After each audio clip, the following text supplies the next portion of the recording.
Good afternoon.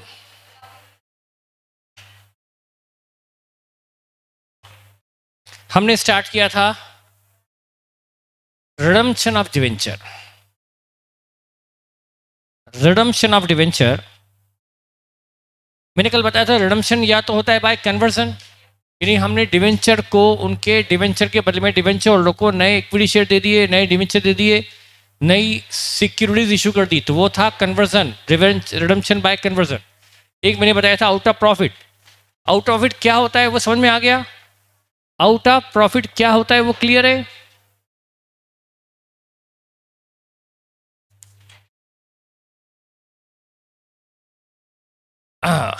Out of profit अनवीक, yes. और परी, यस। Gold scheme, yes. हाँ, ठीक है ठीक है ठीक है। तो बेटा redemption of debenture out of profit, आपको क्लियर है कि हम प्रॉफिट यूज करते हैं रिडम्पशन में। तो उसका एक मैं आपको आपका फंडामेंटल क्लियर करने के लिए मैं आपको ऐसा एग्जांपल ले रहा हूं जो शायद एग्जाम में हमें किसी काम का नहीं है। एग्जाम में ये क्वेश्चन शायद न पूछा जाए, पहले पूछा जाता था। अब जिस तरह के क्वेश्चन बनने लगे डिवेंचर एडमिशन पे, जिस तरह के क्वेश्चन बनने लगे, स्क्रीन जिस तरह के क्वेश्चन बनते हैं वो क्वेश्चन बहुत इजी हो गए हैं। तो मैं स्टार्ट कर रहा हूं आपको एक एग्जांपल से, जो एग्जांपल आपको ये बताएगा कि क्या डीआरआर होता है और क्या डीआरआई होता है। और आपको लगता है कि सर हमको डीआरआर और डीआरआई पता है तो हम आगे बढ़ सकते हैं। डिटेल आपको डीआरआर और डीआरआई, डिवेंचर एडमिशन रिजर्व का क्या मैकेनिज्म है और क्या क्योंकि मैंने अर्ली बर्ड में तो पूरा समझाया आज नहीं, वो तो मैंने बताया कि क्या रिडम्पशन होता है आउट ऑफ प्रॉफिट। अब आउट ऑफ प्रॉफिट कैसे होता है, रिडम्पशन आउट ऑफ प्रॉफिट कैसे करती है कंपनी, क्या प्रैक्टिकली करती है, करवा दूं? तो थोड़ा सा एक दिन ये आपका सवा घंटा पूरा आज ये समझो कि एग्जाम ओरिएंटेड ना होकर के कॉन्सेप्ट ओरिएंटेड है, चैप्टर का कॉन्सेप्ट कि भाई क्या होता है। ठीक है, चलो लिखो लिखो लिखो लिखो, फटाफट लिखो। एग्जाम्पल नंबर 1,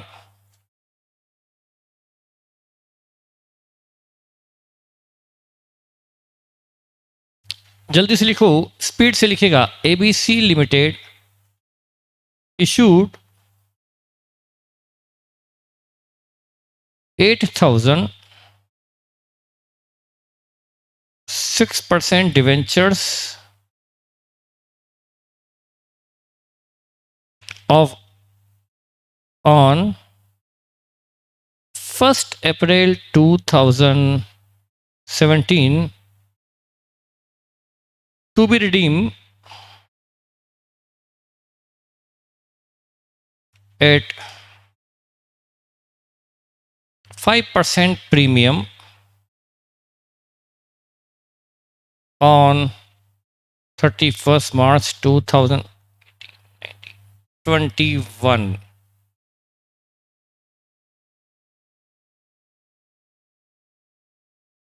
%5 प्रीमियम पर रिडीम किए जाएंगे 31 मार्च 2021 को।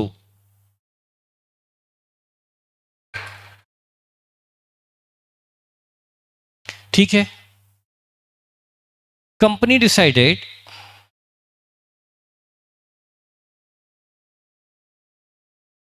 टू स्टेब्लिश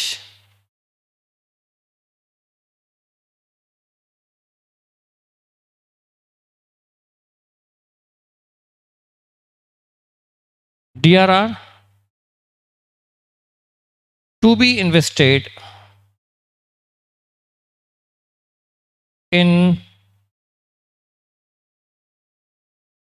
5%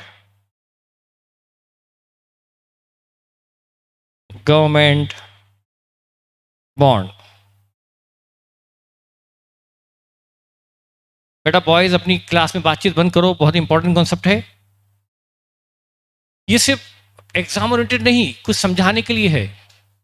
कि डीआरआर के थ्रू कंपनी रिडम्पशन कैसे करती है। ये सारे प्रोविजन काफ़ी कुछ हट चुके हैं अब तो कंपनी को इसकी, लेकिन एक सवाल पता तो पड़ना चाहिए कि डीआरआर और डीआरआई होता क्या है और किस तरह से वर्क करता है। तो ये हमारा क्वेश्चन है, इसका हम स्टार्ट करते हैं सॉल्यूशन।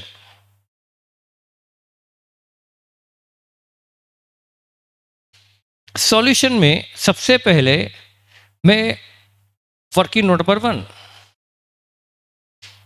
ठीक है फटाफट करो बेटा, हमारे पास 1.25 घंटा ही है। देखिए हमें 8 लाख के प्रेफरेंस शेयर हैं, 8 लाख के प्रेफरेंस शेयर हैं, 8,000 प्रेफरेंस शेयर है, मतलब 8 लाख है। और इन्हें कितने साल बाद हमें देना है रिडम्पशन? कितने साल बाद है? 4 साल बाद। अलर्टनेस दिखाइए, शांत मत बैठिए इस तरह से, मतलब शांत बैठना है पीसफुली, लेकिन थोड़ा सा अलर्टनेस रहो, थोड़ा सा एक्टिवनेस बढ़ाओ। पीछे के बच्चों ध्यान दो बेटा, यदि आपने शुरू से ही क्वेश्चन पे ध्यान नहीं दिया तो स्टार्ट यदि खराब है तो एंड तो खराब होना है, समझ में कुछ नहीं आएगा और आपका 1.25 घंटा बेकार हो जाएगा। तो कितने साल बाद? 4 साल बाद होना है इसका रिडम्पशन। ठीक है भाई, 17-18, 18-19, 19-20, 20-21, 4 साल बाद रिडम्पशन होना है। उसके लिए कंपनी ने डिसाइड किया है कि एक डीआरआर बनाया जाए, एक सिंकिंग फंड बनाया जाए और उस मनी से रिडम्पशन किया जाए, और सिंकिंग फंड की मनी को, उस डीआरआर की मनी को इन्वेस्ट किया जाए 5% गवर्नमेंट बॉन्ड में। ठीक है, अब 4 साल बाद इस कंपनी को अमाउंट की रिक्वायरमेंट होगी 8,40,000, 8,40,000, 8 लाख प्लस 5% प्रीमियम। हमें डिवेंचर को आज से 4 साल बाद 8,40,000 देना है, तो 8,40,000 का हमें इंतजाम करना है। बताओ, अच्छा हमें उसके लिए क्या करना पड़ेगा? हर साल हम क्या करेंगे? पीएनएल से कुछ अमाउंट डेबिट करके सिंकिंग फंड में डालेंगे, पीएनएल से अमाउंट निकालकर डीआरआर में डालना और सिंकिंग फंड डालना एक ही बात है। इससे बस एक इंतजाम होगा, सिर्फ इससे क्या हो पाएगा कि उतनी मनी डिविडेंड बटने से रह जाएगी और ये कही जाएगी that much money set aside for debenture holder. बस वो जाती रहेगी डीआरआर और वो मनी अलग होती रहेगी डिवेंचर होल्डर के लिए। ये तो बुकिश एंट्री है, पीएनएल टू डीआरआर ओनली ये बुकिश एंट्री। लेकिन 4 साल बाद हमें वास्तविकता में जब केस चाहिए, फंड चाहेंगे, उसके लिए हमें क्या करना पड़ेगा? इतनी मनी, जितनी मनी हम हर साल प्रॉफिट से निकालेंगे उसको कहीं इन्वेस्ट भी करना पड़ेगा। सिर्फ पीएनएल टू डीआरआर से काम नहीं चलता, हमें साथ में क्या करना पड़ेगा? 2 मिनट बेटा, स्क्रीन सब जगह से चली गई है, हाँ फिर से आ गई। तो उस मनी को हर साल इन्वेस्ट भी करना पड़ेगा। ये मैंने कल बताया था कि आपको, कल की बातें कुछ याद है कि नहीं? कि रात गई बात गई सब खत्म, याद है? तो अब देखिए हमें 4 साल बाद, अच्छा हाँ, तो हमें 4 साल बाद 8,40,000 चाहिए, 8,40,000 हमें चाहिए प्रति total at the end of the 4th year. तो बताओ, हाँ सेव करना पड़ेगा। ये क्या हो रहा है? हाँ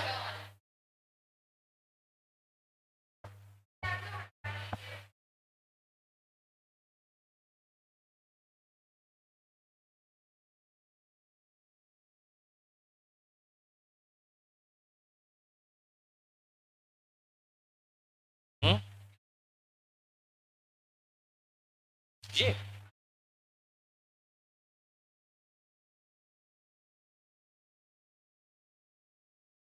ठीक है, और क्लास में खड़े रहो, और नहीं तो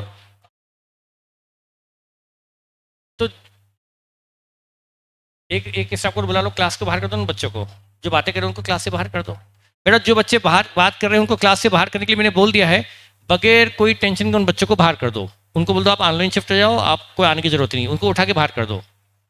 एक स्टाफ और बुला लो। तो हमें 4 साल बाद देना है 8,40,000। तो बताओ मैं, अच्छा ये 8,40,000 जो हमें 4थे साल के एंड में देना है, 4th ईयर के एंड में देना है, उसका इंतजाम हमें पहले साल से करना पड़ेगा या 4थे साल ही देखेंगे? हमें पहले साल से ही उसका अरेंजमेंट करना पड़ेगा। हमें जैसे आप सोचो ना बेटा, यदि आपने एक लोन लिया है अपने फ्रेंड से 50,000 का, और वो 50,000 का लोन आपको 4थे साल में या मतलब 4 साल नहीं, आपको इस साल के एंड में चुकाना है 50,000। तो क्या उसको चुकाने के लिए आप पहले महीने से बचत शुरू करोगे या आखिरी 12वें महीने जब पेमेंट करना तभी सोचोगे? आपने भी लोन लिया 50,000 का, उससे साल भर की मोहलत ली है, आपको 50,000 देना है उसको 1 साल बाद, तो आपको क्या करना पड़ेगा? आप पहले महीने से ही क्या करना स्टार्ट करो, पहले महीने से ही बचत शुरू करो, और वो अमाउंट जो आप करोगे पहले महीने, दूसरे महीने, तीसरे महीने, 12 महीने तक जाके आपके पास 50,000 इकट्ठा होगा, तब जाके उसको 50,000 दे पाओगे। तो आपको सेविंग पहले साल से ही करनी पड़ेगी। तो 8,40,000 यदि मुझे फर्स्ट 4th ईयर के एंड में अरेंज करना है तो बताओ मुझे। और आपको ध्यान है ये जो मनी हम है इसको कहाँ इन्वेस्ट करने वाले हैं? 5% गवर्नमेंट बॉन्ड में। जो भी हम इन्वेस्टमेंट करेंगे उस पर हमें पर एनम 5% इंटरेस्ट भी मिलेगा। तो हमें 8,40,000 का इंतजाम करने के लिए कितना अमाउंट पर एनम प्रॉफिट से निकालकर इन्वेस्ट करना पड़ेगा? 2 लाख। देखो बेटा, पहले साल के यस आपने 2,10 कब निकाला? पहले साल के फर्स्ट ईयर एंड में निकाला। मेरी बात सुनिएगा बेटा, ये 2,10 जो आपने निकाला है फर्स्ट ईयर के एंड में, इस पर आपको 3 साल तक ब्याज मिलेगा कि नहीं मिलेगा? 2,10 आपने इन्वेस्ट कब कर दिया? फर्स्ट ईयर के एंड में। इस पर इंटरेस्ट कब मिलेगा? सेकेंड ईयर में मिलेगा, थर्ड में मिलेगा, फोर्थ में मिलेगा। अच्छा, आप जो सेकेंड ईयर में फिर से 2,10 निकालोगे, इस पर आपको कितने साल? 2 साल ब्याज मिलेगा। और जो आप तीसरे साल के एंड में निकालोगे 2,10, उस पर आपको 1 साल का ब्याज मिलेगा। और चौथे साल तो आपको फिर से 2,10 निकालना ही है। तो आपके पास 8,40 होगा या 8,40 प्लस ढेर सारा इंटरेस्ट? आपके पास 8,40 प्लस ढेर सारा इंटरेस्ट होगा। तो फिर तो बेटा आपने जो इन्वेस्टमेंट प्रॉफिट से अमाउंट निकाला वो तो ज्यादा हो गया। हम ज्यादा क्यों निकालें? हम ज्यादा क्यों निकालें जब हमें रिडम्पशन के लिए अरेंजमेंट करना है 840 का, और आपका अरेंजमेंट 840 हुआ या उससे बहुत ज्यादा हो गया? बहुत ज्यादा हो गया। तो हम क्यों करें ऐसा इंतजाम? तो हमें पर एनम 210 नहीं, उससे थोड़ा सा कम अमाउंट पर एनम इन्वेस्ट करना पड़ेगा। तो उसको कैसे निकाला जाए, उसके लिए आप आपकी मैथमेटिकल अप्रोच लगा सकते हैं। क्या आप मैथमेटिकल अप्रोच लगाना चाहते हैं? फटाफट बताओ, नहीं तो मैं आपको लॉजिक क्लियर करने के लिए कोई दूसरी मेथड बता रहा हूं मेरी अकाउंट्स की। 197250 ये आंसर आया है पुष्पक का।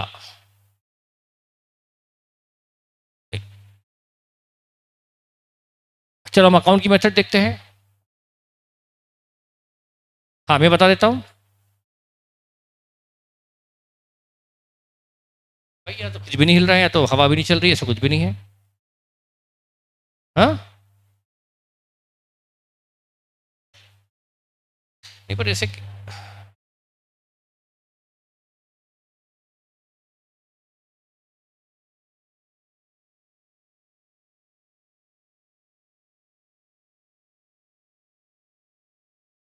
हाँ, तो ठीक है, मैं स्टार्ट कर रहा हूं। लिखेगा बेटा, आप लिखना शुरू करो, लिखना शुरू करो। Year, annual, appropriation from P&L। तीसरा,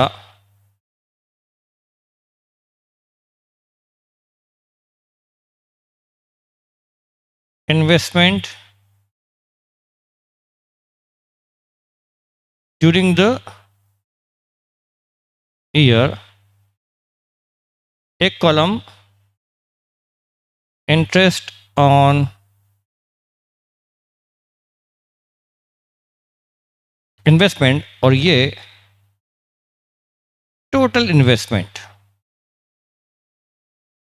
लॉजिक क्लियर करने के लिए ये कैलकुलेशन थोड़ा समझाना जरूरी है। मैं जानता हूं थोड़ा आपका टाइम में ले रहा हूं, पर समझ में आएगा आपको कि सिंकिंग फंड वगैरह की मैकेनिज्म है क्या।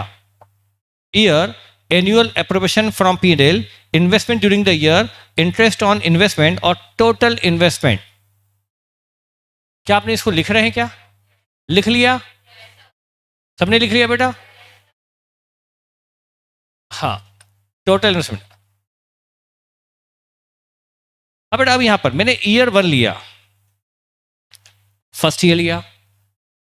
तो ध्यान से सुनिएगा बेटा हर बात को। फर्स्ट ईयर के एंड में मैं अज्यूम कर रहा हूं, मैंने फर्स्ट ईयर के एंड में बेटा प्रॉफिट निकलता कब है? ईयर के एंड में, तो अप्रोबेशन भी तो ईयर एंड में होगा, तो फर्स्ट ईयर के एंड में मैंने 1 रुपीज, ये फर्स्ट ईयर है, ये फर्स्ट ईयर है, फर्स्ट ईयर एंड मैंने 1 रुपीज निकाला और उस 1 रुपीज को इन्वेस्ट भी कर दिया। कब इन्वेस्टमेंट किया? फर्स्ट ईयर के एंड में मैंने इस मनी को 1 रुपीज को गवर्नमेंट बॉन्ड में लगा दिया। बताओ इस पर मुझे इंटरेस्ट इस साल मिलेगा या नहीं मिलेगा? जल्दी सोचो, जल्दी बताओ। नहीं मिलेगा भाई, अभी तो हमने इन्वेस्टमेंट किया ही है, इन्वेस्टमेंट करती ही थोड़ा इंटरेस्ट मिल जाता है, तो इस पर कोई इंटरेस्ट अभी तो नहीं मिलेगा। हमारे टोटल इन्वेस्टमेंट हो गए ₹1।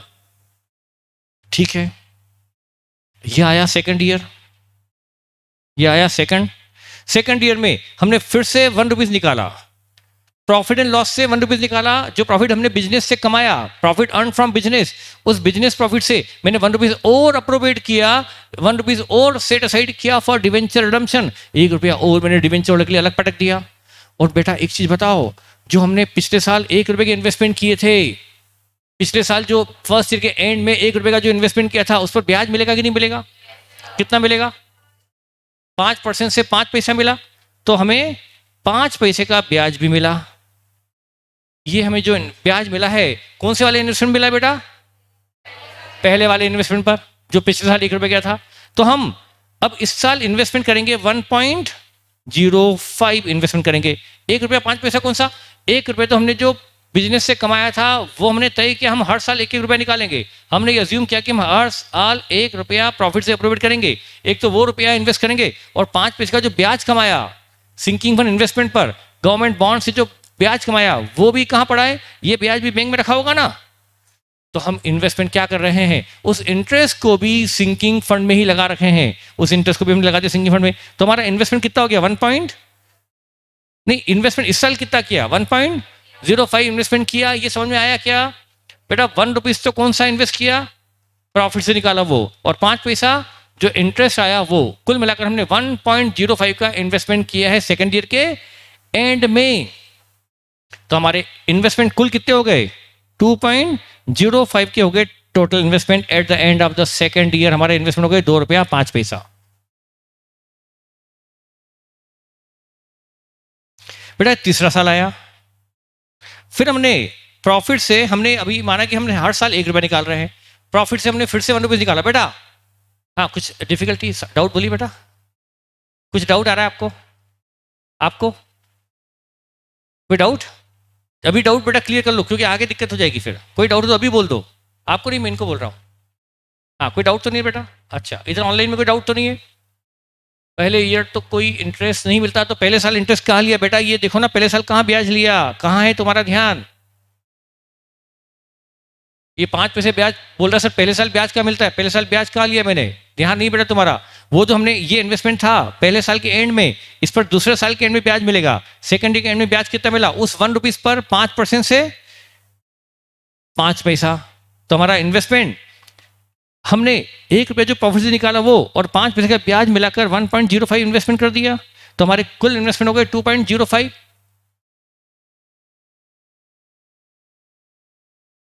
मैं हर साल 1 रुपया, यहां मैं अज्यूम कर रहा हूं, अज्यूमिंग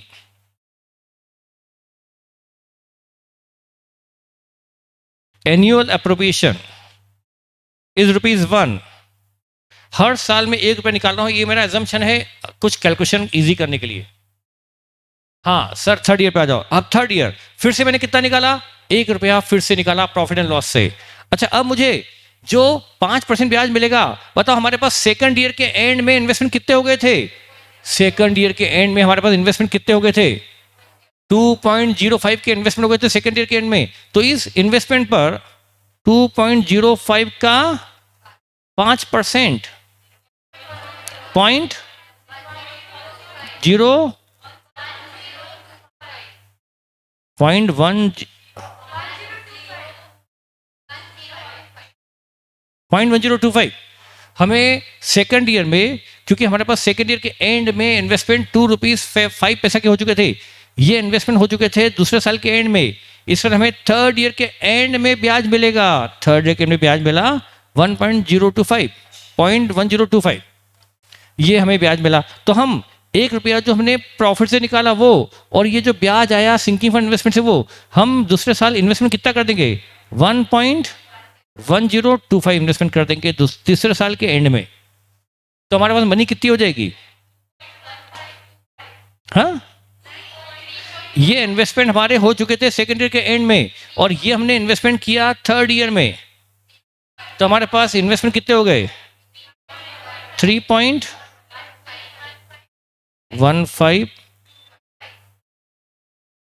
3.1525 हो गए हमारे total investment at the end of third year.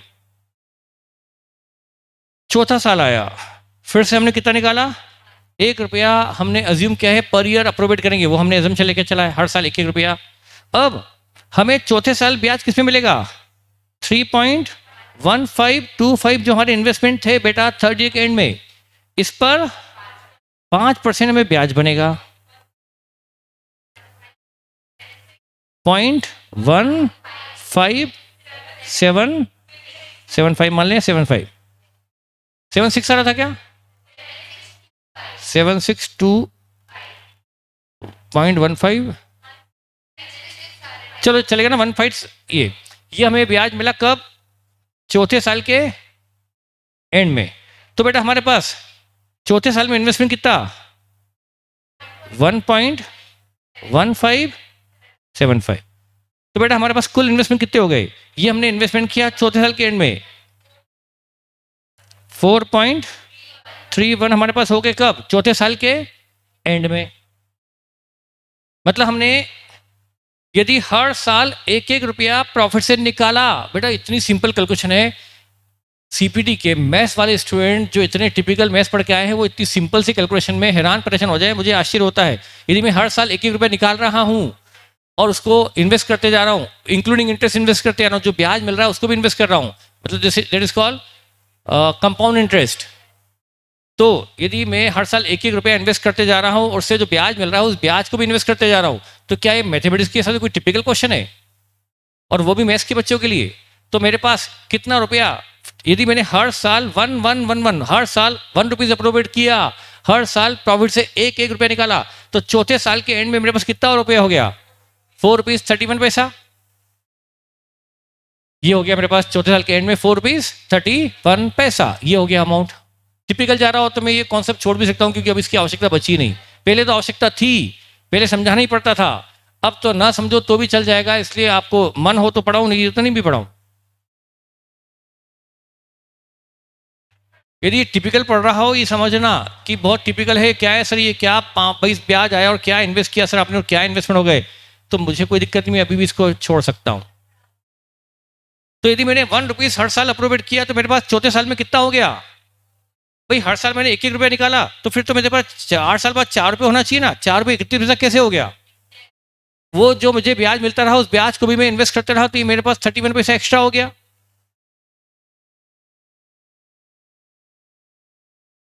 अब देखो, अब यूनिटरी मेथड लगाएंगे।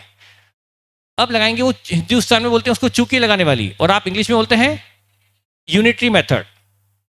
बेटा यदि आपको ₹4.31 चाहिए required at the end of fourth year, यदि आपको चौथे साल के एंड में ₹4.31 चाहिए, तो आपको ₹1 पर एनम अप्रोप्रिएट करना पड़ेगा। सही है कि नहीं? यदि आपको ₹4.31 चाहिए तो आपको प्रतिवर्ष कितना रुपया प्रॉफिट से निकालना पड़ेगा? ₹1 प्रतिवर्ष निकालते रहो, आपके पास 4 साल बाद ₹4.31 हो जाएगा। इसलिए यदि आपको चौथे साल के बाद 8,40,000 चाहिए, if 840 required at the end of fourth year, बताओ पर एनम कितना पीएनएल से अप्रोवेट करना पड़ेगा? 19, ये निकलेगा 8,40,000 डिवाइड बाय 4.31, 1,94,895।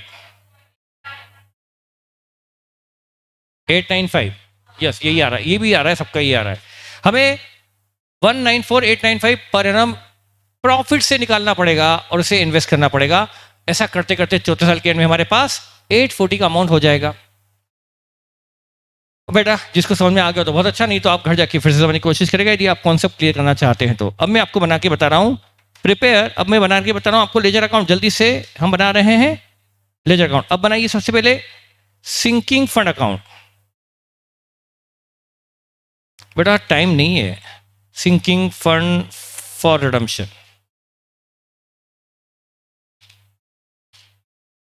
बेटा मैं बना रहा हूं, अब मेरा टाइम इतना कम पड़ रहा है कि मैं आपको लिखने का टाइम नहीं दे पाऊंगा, मुझे समझाने में बहुत पीडीएफ भेज दूंगा ना बेटा मैं शाम को। आजकल तो पीडीएफ जल्दी मिल जाती है आपको। आज मैं आपको क्लास के, आप घर पहुंचेंगे उसके पहले पीडीएफ मिल जाएगा। बेटा थोड़ा टाइम कम है, मुझे समझाने का टाइम दे दो। तो घर पे नोट कर लेना, मान लो घर पे नोट कर लोगे, समझने में ध्यान दो बेटा। तो ये मैंने बताया आपको कि यदि आपको 1 रुपया आप हर साल प्रॉफिट से निकालकर इन्वेस्ट करते रहे तो आपके पास चौथे साल के एंड में कितना हो गया, 4 रुपये 31 पैसा। यदि आपको 4 रुपये 31 पैसे के लिए 1 रुपया पर एनम इन्वेस्ट करना पड़ता है, 1 रुपया प्रॉफिट से निकालना पड़ता है, तो 840 के लिए आपको पर एनम प्रॉफिट से कितना निकालना पड़ेगा। ये है annual appropriation out of profit. उसके लिए मैं बना रहा हूँ अब अकाउंटिंग। अब हम अकाउंटिंग करने जा रहे हैं स्पीड से, ताकि मैं 1.25 घंटे में ये कॉन्सेप्ट क्लियर कर पाऊँ। मैं कल का दिन अफोर्ड नहीं कर पाऊंगा। तो मैं ये सिंकिंग फंड जिसको आप बोलते हो ना डीआरआर, यही कौन सा है, डिवेंचर रिडेम्पशन रिजर्व अकाउंट, यही वो अकाउंट है। कितने साल का बनेगा ये, 4 साल का। तो मैं अकाउंट बना रहा हूं 4 साल का। तो देखो फटाफट बना रहा हूं, कोई नोट करेगा करे, कोई मुझे दिक्कत नहीं, पर समझने में कहीं गड़बड़ ना होना चाहिए, बस ध्यान रखो। कि मैंने बनाया first year DRR account, first year, second year, third year और फोर्थ ईयर। ये मैंने बनाया sinking fund account for fourth year. एक मैंने बनाया sinking fund investment account, sinking fund investment account, ये आपका जिसको आप बोलते हैं ना डीआरआई, जिसको आप प्यार से क्या बोलते हो डीआरआई, ये है आपका 5% गवर्नमेंट बॉन्ड अकाउंट। ये पहला साल,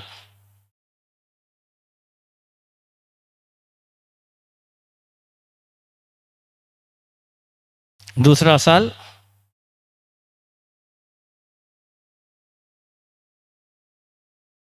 तीसरा साल,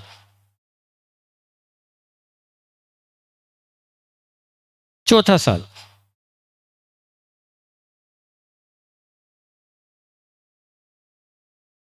बेटा मैं स्पीड से बता नहीं जा रहा हूं इसलिए समझ में नहीं आ पाएगा यदि आप नोट करोगे। तो मैंने क्या बनाया, सिंकिंग फंड अकाउंट 4 साल का।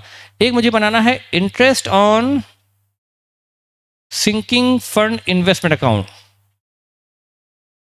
ये इनकम अकाउंट है, ये इनकम अकाउंट है। ये भी बना, ये 3 साल ही बनेगा क्योंकि पहले साल तो ब्याज। मैं फिर भी, आप कहेंगे सर आपने सारे अकाउंट 4 साल के बनाए, ये पहला साल, चलो जबकि ब्याज मिलना ही नहीं पहले साल, तो फिर भी मैंने बना दिया आपके खातिर। ये पहला साल ब्याज मिलना नहीं, सेकंड ईयर आपके लिए मैंने बनाया है, ये first year, second year, third year और ये फोर्थ ईयर, ये बना दिया मैंने अकाउंट, इंटरेस्ट अकाउंट। यदि अब मैं बना रहा हूं 6% डिवेंचर अकाउंट है ना, एक 6% डिवेंचर अकाउंट भी है क्या, ये भी बना दिया मैंने। पूरी अकाउंटिंग क्लियर करने के लिए 6% डिवेंचर अकाउंट भी बना दिया। फिर मैंने बनाया डिवेंचर होल्डर अकाउंट, जो बनाना पड़ेगा मुझे डिवेंचर होल्डर अकाउंट, वही मैंने बना दिया। भले ये 4 साल बाद बनेगा, मैंने 4 साल बाद का अकाउंट अभी से बना दिया। फिर मुझे जो इनको प्रीमियम देनी पड़ेगी, premium on redemption, premium on redemption account, वही बना दिया।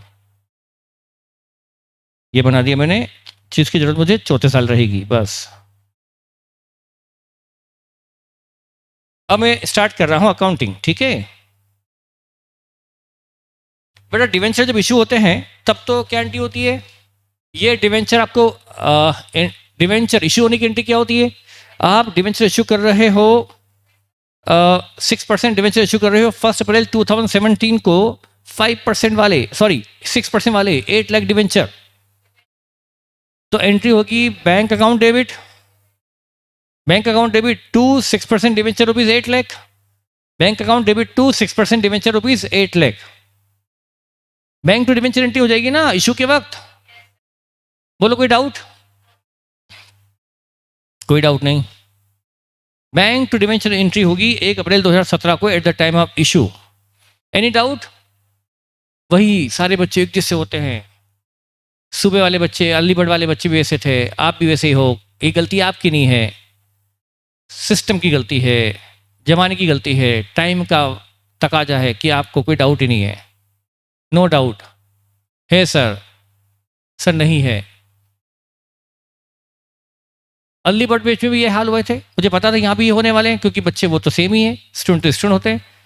तो चलो, जब डाउट नहीं तो सॉल्यूशन नहीं, बगैर डाउट के सॉल्यूशन कैसे आएगा, तो हम देखेंगे।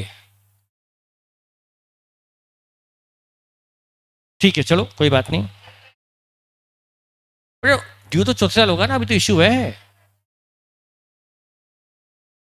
हाँ चलो, आप कुछ बच्चे ऑनलाइन वाले कुछ क्योंकि ऑनलाइन वाले बच्चों को लिखने में आसानी होती है, फेस टू फेस वाले बच्चे थोड़े से ना हेजिटेट होते हैं बोलने में, इसलिए उनका, हाँ आपने कुछ बच्चों ने बता दिया। वो डाउट ये है कि जब डिवेंचर इशू करते थे आप लोग, तो जो एंट्री में करवा रहा हूँ ऐसी आप लोग नहीं करते थे, आप कुछ और करते थे। मैं आपको याद दिलाऊं, ये जो प्रीमियम पेबल है रिडम्पशन पर 5% की प्रीमियम 8 लाख पर 40,000 जो आप प्रीमियम देने वाले हो, इस प्रीमियम का आप क्या करते थे? इशू के वक्त रिकॉर्ड करते थे या रिडम्पशन के वक्त? तो अभी आपने कहाँ बोली? मैं बोल रहा हूँ कि डाउट बोलो, डाउट बोलो।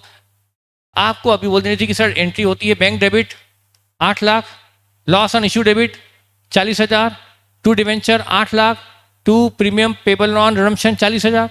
ये एंट्री थी कि नहीं थी? थी। पर याद किसी को नहीं, याद भी है तो बोले कौन कि ऐसी एंट्री हम किया करते थे? थी ना? थी। अब मैं नहीं जानता, मैं भूल गया। मेरी एंट्री तो यही है, बैंक टू डिवेंचर। चलो, कौन सी बेटा? बैंक टू डिवेंचर ना? कहाँ, मैंने कहा लिखवाई? नहीं, मैंने कभी लिखवाई नहीं डिवेंचर, मेरा चैप्टर ही नहीं है ना इशू ऑफ डिवेंचर। भूल गए थे सर, अब याद आया। और बेटा अब जो हमारा ये जो मैं बता रहा हूं, जब कंपनी के पास सिंकिंग फंड होता है, डीआरआर होता है, तो वो एंट्री की जरूरत नहीं पड़ती, वो एंट्री नहीं होती। फिर जब भी डीआरआर बन रहा होता है तो उस एंट्री की जरूरत नहीं होती। बेटा वजह क्या है? मेरी बात सुनो बेटा, मैंने जो डीआरआर बनाया है जिसमें मैंने ये निकाला ना बेटा 1,01,94,895 जो मैं पर एनम प्रॉफिट से निकालूंगा, इस प्रॉफिट में मैंने इंतजाम 840 का कर लिया कि नहीं कर लिया? देखो देखो देखो देखो देखो, ये मैं पर एनम प्रॉफिट से निकालूंगा, पर एनम निकालूंगा पीएनएल से। बताओ ये निकालूंगा तो मेरा इंतजाम कितने का हो गया है 4 साल बाद? 840 का इंतजाम पीएनएल से हो गया कि नहीं हो गया? तो मैंने जो 194,895 हर साल निकाला, हर साल निकाला, हर साल निकाला, 4 साल निकाला, वो 4 साल बाद मेरे पास कितना अमाउंट में कन्वर्ट हो गया? 840 में। तो ये 40 की प्रीमियम का इंतजाम भी इसी प्रॉफिट से हो गया कि नहीं हो गया? तो जब मैं सिंकिंग फंड के थ्रू प्रीमियम का इंतजाम कर रहा हूं, तो आपको इस प्रीमियम को पीएल में डालने की दोबारा जरूरत नहीं है। आपको उस पीएनएल को अभी इशू के वक्त लॉस बुक करने की जरूरत नहीं, क्योंकि मैं पीएनएल अप्रोवेशन से सिंकिंग फंड के थ्रू इंतजाम कर रहा हूं। इसलिए आपको वो तो आप एंट्री करते हो बैंक डेबिट। बेटा आप क्या करते थे मैं बताऊं? अब मुझे टाइम बहुत लग रहा है बेटा, मैं क्या करूं। आप करते थे bank debit 8 lakh, loss on issue debit 40, to 6% debenture 8 lakh, to premium payable on, ये आपकी लाइबिलिटी होती थी। और इस लॉस को आप क्या करते थे? इस 40 के लॉस को पहले साल, दूसरे साल, तीसरे साल, चौथे साल पीएल में थोड़ा थोड़ा थोड़ा राइट ऑफ करते थे। बोलो सही है कि नहीं? पर बेटा अब करने की जरूरत क्यों नहीं है? ये पहला साल, first year, second year, third year, fourth year के पीएल में डालते थे और प्रॉफिट कम करते थे बेटा। पर जब मैं प्रॉफिट यहां कम करूंगा नहीं करूंगा बेटा, ये मैं हर साल प्रॉफिट से कितना निकालूंगा? 194,895 निकालूंगा, प्रॉफिट से हर साल निकालूंगा। इससे मेरा इंतजाम कितने का हो जाएगा? 8,40,000 का। उसमें 40 का इंतजाम भी हो गया कि नहीं हो गया? बेटा मैं प्रॉफिट जो कम कर रहा हूं उसमें 40 के लिए भी मैंने प्रॉफिट कम कर लिया कि नहीं कर लिया? जब 40 के लिए मैं प्रॉफिट यहां कम कर रहा हूं तो क्या ये दोबारा प्रॉफिट कम होगा? ये ये दोबारा प्रॉफिट कम हो गया क्या? इस तरह से पीएल में डालेंगे क्या? नो। तो बेटा आपको अभी आगे और समझ में आएगा। थोड़ा समझ में आया होगा, थोड़ा नहीं आया थोड़ा। बेटा मैं जानता हूं कि एग्जामिनेशन का ऐसे कोई मतलब नहीं है, लेकिन हमारा फंडा क्लियर तो होना चाहिए। तो हमें एंट्री सिंपल से क्या करनी है? बैंक टू डिवेंचर, क्योंकि हम डीआरआर बना ही रहे हैं। अच्छा चलो, अब मैं एंट्री स्टार्ट करता हूं फटाफट। अब बेटा सुनो, डेट पर ध्यान ध्यान ध्यान बेटा। सबसे पहले ये आया 1 अप्रैल 17 को डिवेंचर इशू है, तो पहला साल खत्म कब होगा? 31 मार्च 18। पहला साल खत्म होगा 31 मार्च 18 को। तो 31 मार्च 18 को हम क्या करेंगे? P&L अप्रोप्रिएशन से अमाउंट लेकर आएंगे सिंकिंग फंड में। कितना? तो 31 मार्च 18 को यहां लिखेंगे बाय P&L अप्रोप्रिएशन 194895। बेटा हम P&L से जब लाएंगे तो एंट्री क्या करेंगे? P&L appropriation to sinking fund या डीआरआर। हमने प्रॉफिट्स निकालकर फंड में डाल दिया। ये हमने प्रॉफिट डिवेंचर ऑर्डर के लिए अलग रख लिया। ठीक है। अच्छा ये प्रॉफिट जो हमने 31 मार्च 18 को P&L से निकालकर फंड में डाल दिया है, ये प्रॉफिट है डिवेंचर होल्डर के लिए। ये तो समझ में आ गया आपको। अब बेटा इसी मनी को हमको इन्वेस्ट करना पड़ता है, तो 31 मार्च 18 को ही इस मनी को टू बैंक करके कहीं इन्वेस्ट कर दो। 194 क्या था? 194,895 इतनी मनी कहाँ लगा दो? गवर्नमेंट बॉन्ड में लगा दो। तो क्या एंट्री होगी? 5% government bond account debit to bank. हमने ये मनी गवर्नमेंट बॉन्ड में लगा दी, तो हमने P&L टू फंड भी एंट्री की और गवर्नमेंट बॉन्ड टू बैंक भी की। समझ में आ गया? क्या कल वाली बात याद है कि नहीं? कल मैंने समझाया था यही, डीआरआर और डीआरआई दोनों, डीआरआर भी बना दिया और डीआरआई भी खरीद लिया। ठीक है, ये हो गया। अब हम ना, अच्छा ये जो हमने इन्वेस्टमेंट किया है 31 मार्च 18 को, अभी 31 मार्च 18 को ही हमने इन्वेस्टमेंट किया, इस पर इंटरेस्ट कम मिलेगा? 5% वाला। एक साल बाद 31 मार्च 19 को हमें इसी पर इन्वेस्टमेंट पर ब्याज मिलने वाला है। अभी तो ब्याज मिलेगा, सवाल ही नहीं। तो बेटा हम बस अब इंटरेस्ट की एंट्री तो अभी करेंगे नहीं, बस बैलेंस निकाल दो। हमारे इन्वेस्टमेंट का बैलेंस भी 31 मार्च 18 को बाय बैलेंस सीडी, हमारे इन्वेस्टमेंट का बैलेंस वही 194,895 है, और इधर 1 अप्रैल 18 को टू बैलेंस बीडी 194,895 है। ये हमारा सेकेंड ईयर का बिगिनिंग है, ये हमारे इन्वेस्टमेंट का बैलेंस है। और इधर हमारे फंड का बैलेंस भी ये आएगा 31 मार्च 18 को टू बैलेंस सीडी। ये हमारा सिंकिंग फंड का बैलेंस भी 194,895 है। इधर 1 अप्रैल 2018 दूसरा साल की बिगिनिंग बाय बैलेंस 194,895। ये हमारा सेकेंड का बिगिनिंग है। बेटा मेरे पास टाइम कम है आपके नोटिंग के लिए, मैं शुरू हो जाऊं आगे। बेटा अब ये सेकेंडरी का बिगिनिंग था 1 अप्रैल 2018। हमारे पास प्रॉफिट जो हमने डिवेंचर के लिए सेट असाइड कर रखा है वो है 194,895, और हमारे पास इन्वेस्टमेंट है 194,895 सेकेंड ईयर के बिगिनिंग में। अब सीधे आ जाओ सेकेंड ईयर के एंड में।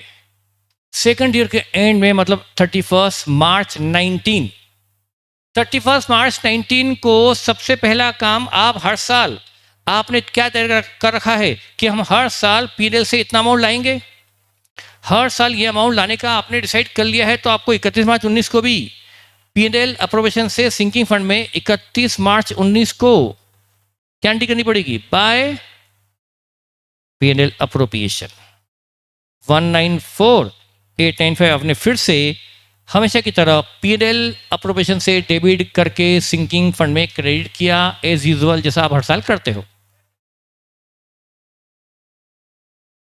डिवेंचर इशू की एंट्री मैंने नहीं की, वो मैंने बस डिवेंचर अकाउंट खोल दिया, क्योंकि वो 4 साल चलाने का मतलब नहीं। डिवेंचर अकाउंट 1 साल खुलेगा, 4 साल एज इट इज चलता रहेगा, डिवेंचर डिवेंचर डिवेंचर डिवेंचर।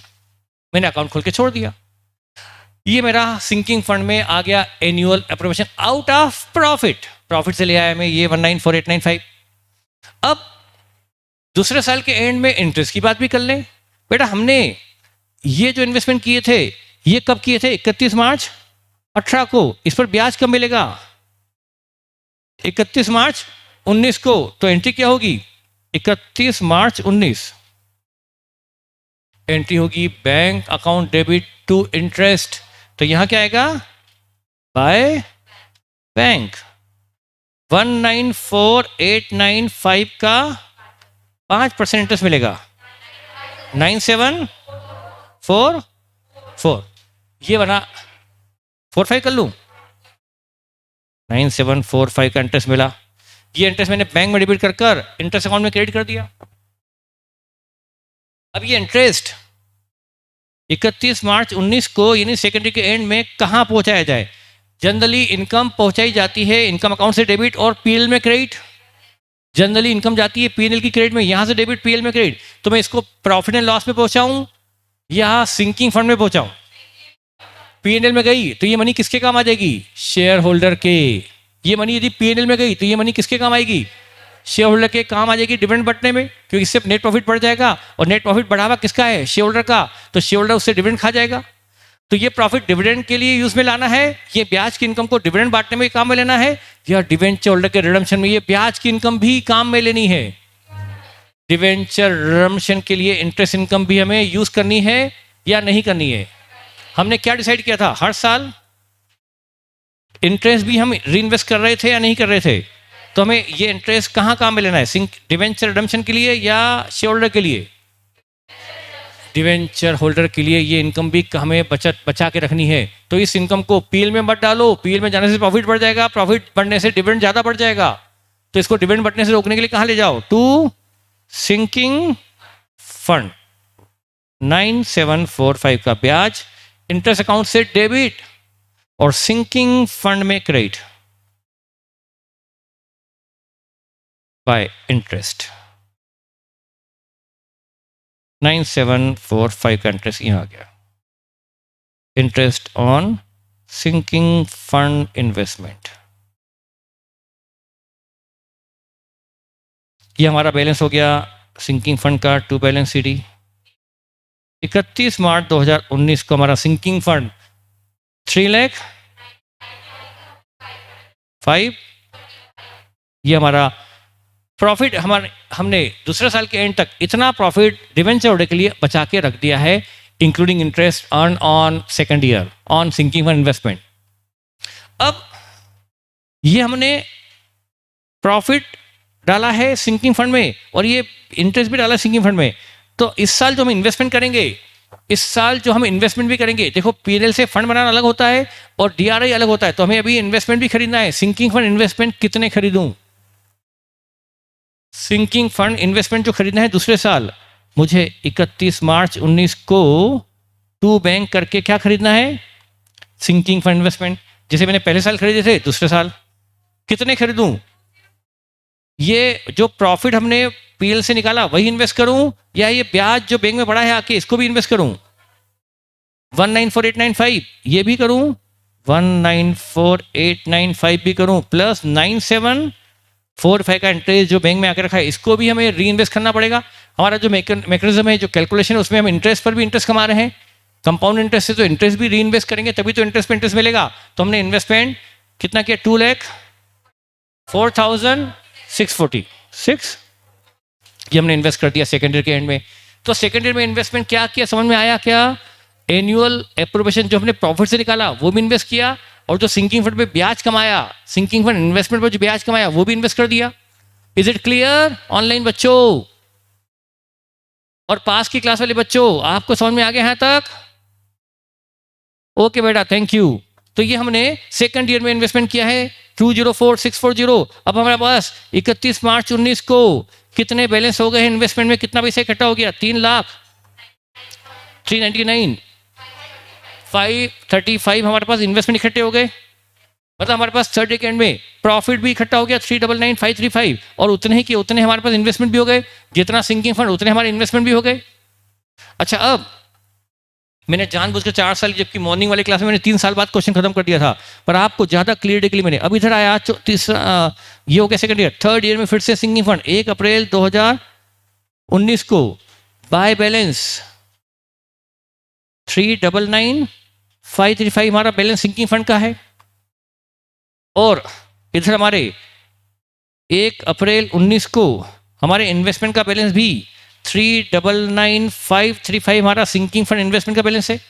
हमारे पास इन्वेस्टमेंट भी इतनी ही है और सिंकिंग फंड भी उतना ही है। जितना प्रॉफिट उतना ही फंड, जितना फंड उतने ही इन्वेस्टमेंट, बराबर चल रहा है। अब क्या करें? अब आया थर्ड ईयर का एंड आया। थर्ड ईयर के एंड में क्या करो? थर्ड ईयर के एंड में फिर से 31 मार्च 2020 को फिर से पीएनएल से जो लाते हो ना 194,895 जो हर साल लाते हो पीएनएल से, बाय पीएनएल अप्रोवेशन से जो लाते हो वो फिर से ले आओ। हर साल आपने डिसाइड कर ही रखा है कि हम 194,895 पीएनएल से लाएंगे, वो ले आओ। अब ये तो हम लाए, अभी ये ले आए, और अब हमें इंटरेस्ट मिलेगा। ओ पहले साल तो हाँ ये कौन सा ईयर था? ये सेकंड ईयर था, सॉरी, पहले साल तो ब्याज मिल नहीं था, ठीक है। अब आया थर्ड ईयर में ब्याज किस में मिलेगा?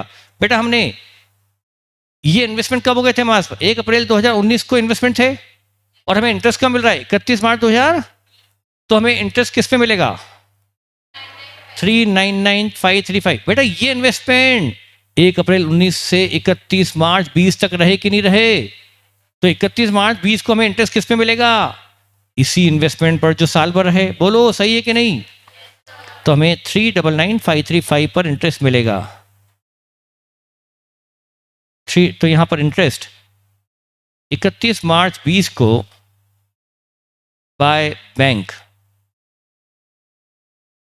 399,535 के हमारे इन्वेस्टमेंट थे, इस पर 5% से इंटरेस्ट मिला 19,977। ये इंटरेस्ट मिला हमें थर्ड ईयर के एंड में। ये जो हमने इन्वेस्टमेंट किए थे दूसरे साल के एंड तक, उस पर हमें ब्याज मिला थर्ड ईयर के एंड में। इस इंटरेस्ट को मैं 31 मार्च 20 को कहां पहुंचा दूं? टू सिंकिंग फंड 19977 के इंटरेस्ट को प्रॉफिट एंड लॉस पहुंचाने की बजाय सिंकिंग फंड में पहुंचा दिया जाए, क्योंकि ये प्रॉफिट भी हमें डिवेंचर होल्डर के लिए बचा के रखना है, तो इसको पीएनएल पहुंचने से रोका जाए। तो हमने 19977 यहां डेबिट, और सिंकिंग फंड में इसी डेट को बाय इंटरेस्ट 19977 यहां क्रेडिट कर दिया। तो हमारा फंड का बैलेंस 31 मार्च 2020 को फंड का बैलेंस, यानी फंड मतलब profit accumulated for debenture holder, वो हो गया बढ़कर 6144। ये इकट्ठा हो गया फंड, इतना प्रॉफिट इकट्ठा हो गया डिवेंचर होल्डर के लिए, profit set aside for debenture holder 614407। और अब इन्वेस्टमेंट जो करना है 31 मार्च 20 को हमें जो टू बैंक करना है, इन्वेस्टमेंट करना है। बेटा हमने जो प्रॉफिट लाए हैं तीसरे साल के में वो भी इन्वेस्ट करना है, और ये इंटरेस्ट भी इन्वेस्ट करना है ना। तो हम क्या इन्वेस्ट करेंगे? 194,895 तो करेंगे, प्लस 19977 का ब्याज जो मिला वो भी इन्वेस्ट करेंगे। हम इंटरेस्ट भी इन्वेस्ट करते जाएंगे। सिंपल सी कैलकुलेशन है, बहुत सिंपल सी।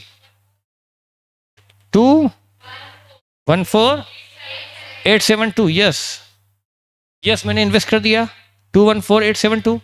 एनुअल अप्रोवेशन प्लस इंटरेस्ट मिला हुआ दोनों मिला के इन्वेस्ट कर दिए। बस अब हमारा क्वेश्चन का एंडिंग आने वाला है। अब बैलेंस निकाल दे। बैलेंस ऑफ इन्वेस्टमेंट 31 मार्च 20 को बाय बैलेंस सीडी 614,4407। ये हमारा सिंकिंग फंड इन्वेस्टमेंट का बैलेंस भी यही आ गया, क्योंकि जितना प्रॉफिट है उतना ही फंड है, क्योंकि वही प्रॉफिट तो हम इन्वेस्ट करते जा रहे हैं, प्रॉफिट इंक्लूडिंग इंटरेस्ट इन्वेस्ट करते जा रहे हैं, तो जितना फंड उतना इन्वेस्टमेंट। अब ये इन्वेस्टमेंट इधर ले आओ, आखिरी साल 1 अप्रैल 20, ये आखिरी साल है, फोर्थ ईयर है। 614407 के इन्वेस्टमेंट हो चुके हैं चौथे साल के बिगिनिंग तक।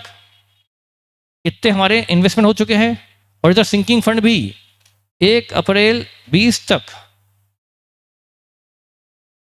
614407 का प्रॉफिट इकट्ठा हो चुका है 2020 की ओपनिंग तक। ये आखिरी साल है। फिर आखिरी साल 31 मार्च 21, ये 31 मार्च 21 हमारी ईयर एंडिंग आ गई, चौथा साल का एंडिंग आ गया। ये डेट सबसे क्रूशियल है क्योंकि इस दिन रिडम्पशन होने वाला है। तो हम यहां से हर साल की तरह कितना लाएंगे पीएनएल से, क्योंकि हमने डिसाइड किया था कि 4 साल तक ऐसा करेंगे, अभी तो 3 साल ही। तो चौथे साल फिर से 194,895 पीएनएल से लाए, पीएनएल अप्रोवेशन से फिर लाए 194,895 एज यूजुअल, जैसा हर साल करते हैं। अब ये हमारे पास इन्वेस्टमेंट कितने हो गए थे? इन्वेस्टमेंट गवर्नमेंट बॉन्ड 6,14,407 के हो चुके थे 1 अप्रैल 2020 को। तो हमें 31 मार्च 21 में जो इंटरेस्ट मिलेगा बाय बैंक, वो इंटरेस्ट किस पे मिलेगा? ये इन्वेस्टमेंट रहे 1 अप्रैल 20 से 31 मार्च 21 तक, तो हमें 614,407 वाले इन्वेस्टमेंट पर 614,407 पर 5%, 30,720। ये हमें चौथे साल सिंकिंग फंड इन्वेस्टमेंट पर ब्याज मिला। पिछले 3 सालों में जो हमने इन्वेस्टमेंट की उस पर हमें इंटरेस्ट मिला। इस इंटरेस्ट को हम कहाँ ले जाएं? 31 मार्च 21 में कहाँ ले जाएं? टू सिंकिंग 30,720 के इंटरेस्ट को हम इंटरेस्ट अकाउंट से डेबिट करके सिंकिंग फंड में ले आए बाय इंटरेस्ट 30,720।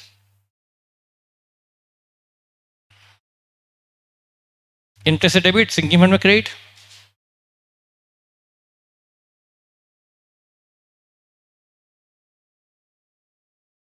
देखो ये फंड अराउंड 840 हो गया कि नहीं हो गया?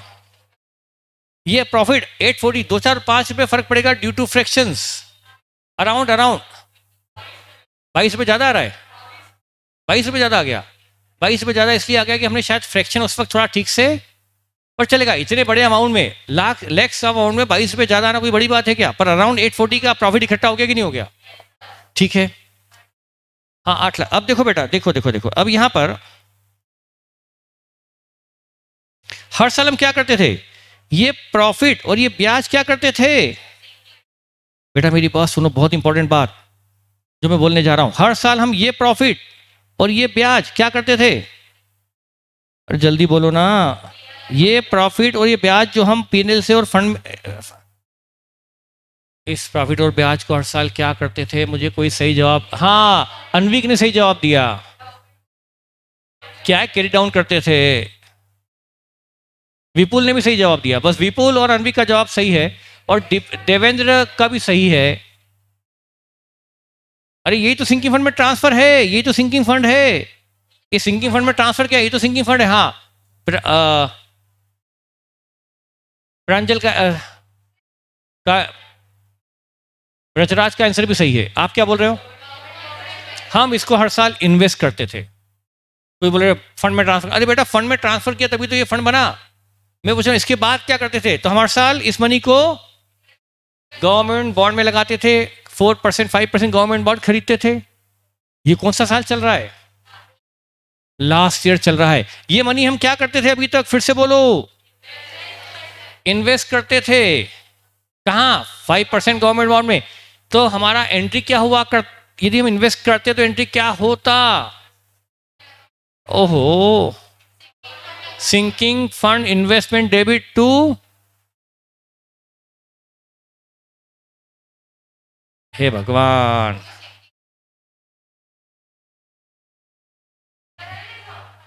अरे हर साल हम 194,895 प्लस ब्याज को क्या करते थे? हम गवर्नमेंट बॉन्ड खरीदते थे। तो गवर्नमेंट बॉन्ड खरीदने की एंट्री आपसे नहीं बन रही है तो आश्चर्य की बात है।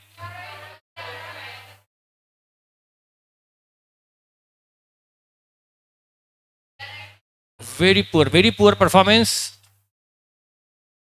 हाँ लविश का आंसर सही है। एक दो आंसर, हाँ ये बाकी आंसर अब ऑनलाइन में आना सही, ऑनलाइन में सभी के सही है। विपुल का और कपिल का और सिद्धार्थ का और अनुराग द्विवेदी का, सबके सही। पर फेस टू फेस में कोई बता ही नहीं पा रहा कि हम हर,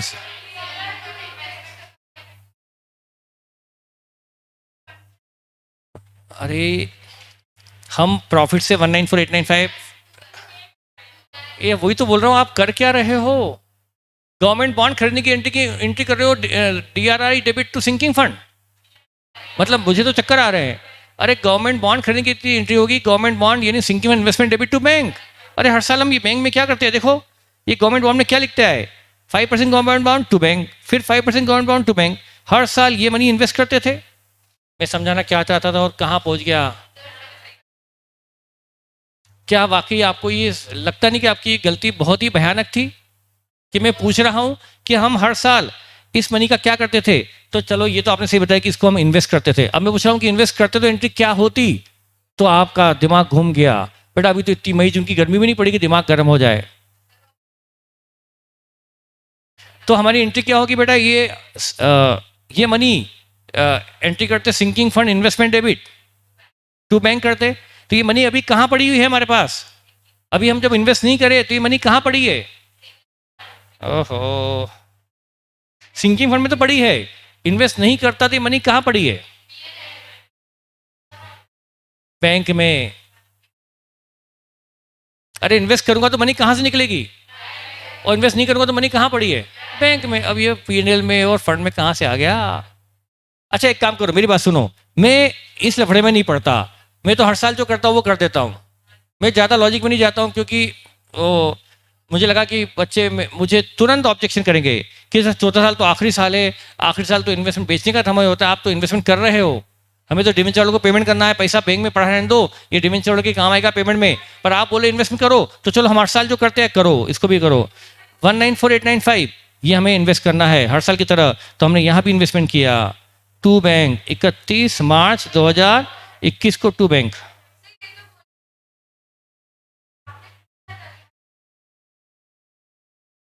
तो मैं आप वो नहीं बता पा रहा हूँ ना कि ये एंट्री इन्वेस्टमेंट करने की क्या होती थी, वो गलत। फिर मैं पूछ रहा हूँ कि वो पैसा यदि इन्वेस्ट नहीं करते तो कहाँ पड़ा है? बोले सर पीएल में पड़ा है। अरे पीएनएल से तो फंड में ले आए, फंड तो एक एक सिर्फ प्रॉफिट का एक अकाउंट है कि प्रॉफिट एक अकाउंट से निकल के दूसरे अकाउंट में आ गया, पैसा रखा हुआ कहाँ है? बैंक में रखा है, जहां से हम इन्वेस्ट करते थे। इन्वेस्टमेंट कहाँ से करते थे? बैंक में। तो मैं ये जो हर साल 194895 प्लस 30,720 ये ब्याज इन्वेस्ट करूं या ना करूं, या बैंक में रहने दो इस मनी को? चौथे साल इन्वेस्ट करूं, क्योंकि ईयर का एंडिंग आ गया, जल्दी करो मेरे पास टाइम कम बचा है। ये मनी इन्वेस्ट करूं या बैंक में रहने दूं? तो मैंने इस साल कोई इन्वेस्टमेंट नहीं किया, बल्कि इस मनी को कहाँ रहने दिया? तो दिमाग में रखना पड़ेगा कि ये मनी बैंक में पड़ी है। कौन सी मनी बैंक में पड़ी है? ये प्रॉफिट जो हमने इस साल कमाया और जो हम हर साल इन्वेस्ट करते थे, बैंक से निकाल कर गवर्नमेंट बॉन्ड में लगाते थे, वो बैंक में रहने दो। ये ब्याज भी कहाँ आया था? बैंक में आया था, इसको भी बैंक में रहने दो। इसको भी आप अभी इन्वेस्ट मत करो जैसा हर साल करते थे, मत करो, क्योंकि तो आखिरी साल है, मत करो इन्वेस्ट। अच्छा ठीक, उल्टा क्या करो? ये आखिरी साल आ गया, उल्टा ये जो आपके इन्वेस्टमेंट है 614407, ये इन्वेस्टमेंट जो आपने पिछले 3 सालों में किए हैं, और ये आ गया है चौथा साल, जो साल ड्यू डेट है रिडम्पशन की, तो ये इन्वेस्टमेंट मैं कैरी करूं या बेच दूं? तो 31 मार्च 2021 को मैंने बाय बैंक किया, बाय बैंक 614407,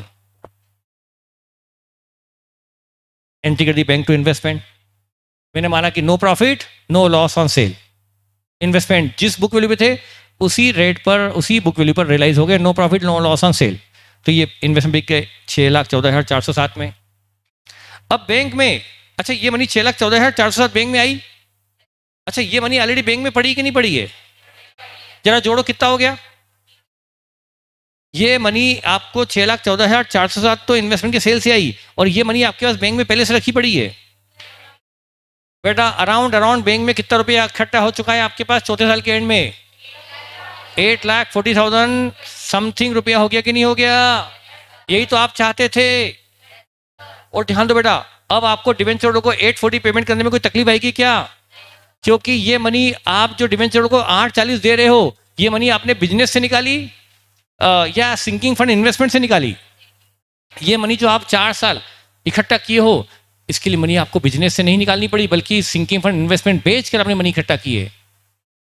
तो ये 8,40,000 का इंतजाम का बर्डन 1 साल पे गया या 4 साल पे फैल गया?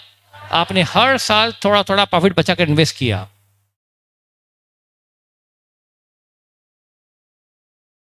तो अब मैं बैंक अकाउंट बना के बता नहीं पाऊंगा, पर आपको बैंक अकाउंट इमेजिनेशन में आ गया कि नहीं आ गया कि बैंक अकाउंट में ये तो मनी आई है इन्वेस्टमेंट सेल करके, पर आप कहेंगे सर हमें तो 840 का इंतजाम करना था, ये तो 6,14,000 है, बाकी क्या कर, बाकी बैंक में पड़ा है कि नहीं पड़ा है? बोलो बैंक में मनी सफिशिएंट हो गई कि नहीं हो गई? सफिशिएंट हो गई। अच्छा अब सुनो, ये डिवेंचर का बैलेंस क्या चल रहा था? 8 लाख। ये मैं अब सीधे है ना 31 मार्च 21 पे आ गया। कब? चौथे साल के मैं ये डिवेंचर अकाउंट कब बना रहा हूँ? चौथे साल के एंड में, जबकि अकाउंट कितने साल चलेगा? पहले, दूसरे, तीसरे, चौथे। मैं 4 साल का अकाउंट नहीं बना रहा हूँ, सिर्फ चौथे साल आ गया। ये डिवेंचर अकाउंट बनाया मैंने चौथे साल के एंड में।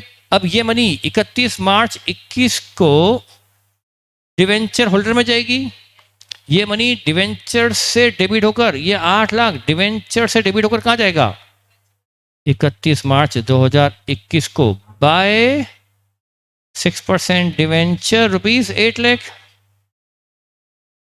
4th ईयर के एंड में जब ड्यू डेट आ गई, हमने डिवेंचर को डेबिट करके डिवेंचर को क्रेडिट कर दिया। बोलो जल्दी हो गया कि नहीं हो गया? अब इस पर कितनी प्रीमियम देनी है? 40,000। तो प्रीमियम जब देंगे तो एंट्री करूंगा मैं, premium being a loss. Premium हमेशा डेबिट होगा। Premium account debit to debenture holder. Premium loss है इसलिए डेबिट करी, और देना किसको है? डिवेंचर होल्डर को। तो उनको देने के लिए उनको क्रेडिट कर दी। तो एंट्री क्या हो गई? Premium on redemption of debenture debit to debenture. तो यहां 31 मार्च 21 को टू डिवेंचर होल्डर 40,000 यहां डेबिट, और डिवेंचर होल्डर में बाय प्रीमियम ऑन रिडम्पशन 40,000 यहां क्रेडिट। अब इनको 31 मार्च 21 को टू बैंक कर देता हूं। डिवेंचर होल्डर टू बैंक 8,40,000 का पेमेंट कर दिया इजीली।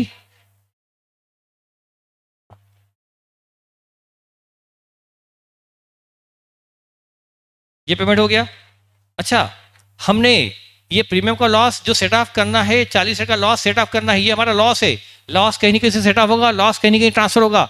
तो इसके लिए हमने प्रॉफिट इकट्ठा, 40 के लॉस के लिए हमने प्रॉफिट सिंकिंग फंड में इकट्ठा किया है कि नहीं किया है? हमने सिंकिंग फंड में जो प्रॉफिट इकट्ठा किया था वो 8 लाख के लिए किया था या 840 के लिए किया था? सिंकिंग फंड में जो प्रॉफिट अप्रोप्रिएट किया था, प्रॉफिट इकट्ठा किया था, वो 8 लाख के लिए नहीं, 8,40,000 के लिए। तो ये 40 का लॉस पीएनएल में जाएगा, प्रॉफिट एंड लॉस में जाएगा, या सिंकिंग फंड में जाएगा? क्योंकि हमने सिंकिंग फंड में इसके लिए भी प्रॉफिट इकट्ठा कर रखा है, तो ये लॉस डेफिनेटली सिंकिंग फंड से चार्ज होगा। तो 31 मार्च 2021 को बाय सिंकिंग फंड 40,000 यहां से क्रेडिट और सिंकिंग फंड में डेबिट। लॉजिकल है कि नहीं? इसको मैंने यहां से क्रेडिट किया और सिंकिंग फंड में यहां पर 31 मार्च 2021 को टू प्रीमियम ऑन रिडम्पशन के लॉस को मैंने यहां डेबिट कर दिया 40,000।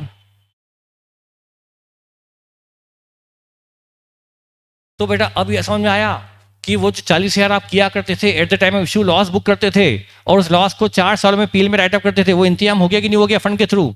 जब फंड में हमने इंतजाम कर ही रखा है तो वो एंट्री की आवश्यकता नहीं पड़ी जो आप किया करते थे 12th क्लास में। क्लियर? अब बेटा जब कल हमने एक चीज समझी थी जो मुझे लगता नहीं कि आपको याद होगी, जब डिवेंचर रिडीम हो जाते हैं तो सिंकिंग फंड यानी डीआरआर का काम खत्म हो जाता है, तो फिर उस डीआरआर को रिडम्पशन के बाद भेज देते हैं जनरल रिजर्व में। तो टू जनरल रिजर्व 8,22,000 है ना, ये है ना, अराउंड 8 लाख होना चाहिए, पर ये 22 रुपये ज्यादा है तो ज्यादा भेज दो। 22 रुपये रिजर्व ज्यादा बन गया तो कौन सा पहाड़ टूट पड़ा? जो बचा है उसको भेज दो जनरल रिजर्व में, बस। अच्छा अब देखो ये है किस तरह से अकाउंटिंग की जाती है डीआरआर और डीआरआई की। अब मेरी बात सुनना बेटा, हमने क्या करा, पहले साल प्रॉफिट निकाला और उसको गवर्नमेंट बॉन्ड में निकाल डाल दिया। 2 एंट्री करी, पीएनएल टू डीआरआर और फिर डीआरआई टू बैंक। दोनों चीजें क्यों जरूरी बताई थी मैंने कल आपको? बेटा पुरानी चीज़ों को याद रखे बगैर नई चीज़ें समझ में नहीं आ सकती, क्योंकि मेरा इतना हक तो बनता है कि जो मैंने कल बताया मैं ये बिलीव कर सकूं कि हाँ आपको कल वाली बातें याद है। पीएनएल टू डीआरआर क्यों करते थे? इसकी वजह थी प्रॉफिट कहीं डिविडेंड के रूप में ना बढ़ जाए, उस प्रॉफिट को बिजनेस में रोकना है, डिवेंचर होल्डर के लिए बचा के रखना है, इसलिए पीएनएल टू डीआरआर करते थे। ऐसा करते ही डीआरआर में प्रॉफिट जाते ही फिर डिविडेंड के लिए अवेलेबल नहीं रहता था वो प्रॉफिट, और बुक्स में दिखाई भी देता था कि इतना प्रॉफिट डीआरआर डिवेंचर वालों के लिए अवेलेबल है, इक्विटी वालों के लिए अवेलेबल नहीं है। ये रिफ्लेक्ट करने के लिए पीएनएल टू डीआरआर करते थे, बराबर। ऐसा करने से प्रॉफिट एक अकाउंट से निकल के दूसरे अकाउंट में आ जाता था, डिविडेंड बटने से रुक जाता था, लेकिन वो मनी अभी भी पड़ी तो बैंक अकाउंट में है, वो प्रॉफिट तो बैंक में पड़ा है। यदि आप उसको बैंक से नहीं निकालोगे तो क्या हो जाएगा, वो बिजनेस के रोटेशन में घूमते घूमते घूमते वर्किंग कैपिटल में ब्लॉक हो जाएगा। आप उससे कच्चा माल खरीद लोगे, उससे आप फिनिश गुड्स खरीद लोगे, उससे आप खर्चे पे कर दोगे, उससे आप उधारी बांट दोगे डेटर्स को। समझ में आ रहा है? तो वो मनी कहाँ ब्लॉक हो जाएगी, वर्किंग कैपिटल में, बिजनेस में ब्लॉक हो जाएगी, और ब्लॉक होती रहेगी होती रहेगी होती रहेगी। और चौथे साल जब होश आएगा तो उस वर्किंग कैपिटल से मनी निकालना आपके लिए आसान काम नहीं होगा। उस वर्किंग कैपिटल से मनी निकालना मतलब स्टॉक बेचना, डेटर से पैसे का तकादा करना कि पैसा दो, तो वो पॉसिबल नहीं है। समझ में आया? पेशेंस जवाब दे गया, सुनते सुनते सुनते, समझते समझते। कितना समझे? तो बेटा मेरी बात सुनो, ये सुनो, जिसको हल्ला करना है हल्ला करो, आपको लॉजिक समझ आए तो। बेटा क्या होता है, यदि हम डीआरआर इन्वेस्टमेंट नहीं करते तो हमें मनी बैंक अकाउंट से बिजनेस के बैंक खाते से देनी पड़ती, और बिजनेस के बैंक में कभी इतना फंड इकट्ठा नहीं होता। आप सोचो आपकी मनी यदि बिजनेस में ब्लॉक होती रही, देखो हर कोई कंपनी कैश करेंसी में होती कि नहीं होती है? किसी के पास कैश क्या आइडल पड़ा रहता है? अच्छा, डिवेंचर का अमाउंट कम होता है या काफी हैवी होता है? कहीं 4,000 करोड़, कहीं 8,000 करोड़, कहीं 80,000 करोड़, इतना अमाउंट क्या कंपनी के बैंक में खाली पड़ा रहता है?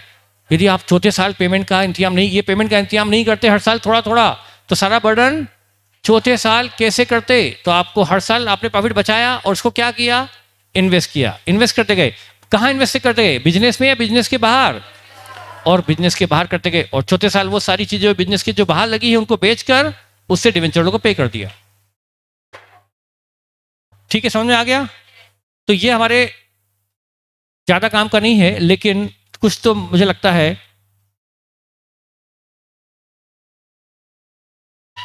बहुत ज्यादा जल्दी हो गया। बेटा मैंने एक छोटे से पॉइंट को बताने के लिए सिर्फ डीआरआर और डीआरआर इन्वेस्टमेंट को बताने के लिए 1.25 घंटा लिया है। क्या ये बहुत जल्दी है बेटा? मैंने कहा था नोट मत करो, यदि आप नोट भी कर रहे हो तो डेफिनेटली आपको टाइम कम पड़ेगा। और मैंने कहा था समझ लो, क्या 1.25 घंटा एक कॉन्सेप्ट के लिए कम है? और वो भी मैं कह रहा हूँ कि एग्जामिनेशन में इतना इंपॉर्टेंट नहीं बेटा, तो ये आपको इससे ज़्यादा टाइम लेते तो आप भी उसको डाइजेस्ट नहीं कर पाते। कितना लूँ, 2 घंटा लूँ क्या बेटा एक पॉइंट के लिए, जो कि एग्जाम के लिए इतना इंपॉर्टेंट है भी नहीं? तो 1.25 घंटा मैंने वैसे ही कहा था कि है। ठीक है बेटा, एक बार फिर से पढ़ लेना। हाँ बेटा, कई बच्चों को बोल रहे समझ में आ गया? ठीक है, थैंक यू। घर जाके इसको पढ़ना, और यदि हो सके तो ये क्वेश्चन मन से एक बार सॉल्व करना समझते हुए। Thank you.